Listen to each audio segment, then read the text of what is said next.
বন্ধুরা আমি ফাইনালি প্রায় চলে এসেছি এখানে। দেখো, ও আমি তো গরমে ঘেমে ভয়ে শরীরটা ধরপড় ধরপড় করছে। তা ফাইনালি পৌঁছে গেছি ভুতুড়ির বটগাছে।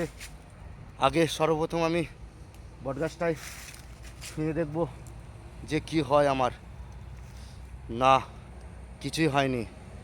এখানে মনে হয় কিছু হবে না। ভয়টা আমার একটু কাটলো। তবুও চ্যালেঞ্জটা আমি পূরণ করব, যাতে আমার কোনো ক্ষয়ক্ষতি না হয় সেটাই চেষ্টা করব। তা আমার চ্যালেঞ্জ আছে বটগাছের পাতা ছেঁড়ার। তা ভূত প্রেত যাই থাক না কেন, সবাইকে সাক্ষী রেখে আমি বটগাছের পাতা একটা চ্যালেঞ্জ পূরণ করে নিলাম। আমি এটাই নিয়ে গিয়ে দেখাবো বন্ধুদের। তো চলো বন্ধুরা, আমি এটা ফিরিয়ে নিয়ে যাচ্ছি। আমি এখানে বেশিক্ষণ থাকবো না, বলা যায় না। এখানে হয়তো অন্য কিছু হতেও পারে আমার, কিন্তু চ্যালেঞ্জটা আমি পূরণ করে দেখিয়েছি। সত্যিই আমি চ্যালেঞ্জটা পূরণ করে দেখিয়েছি।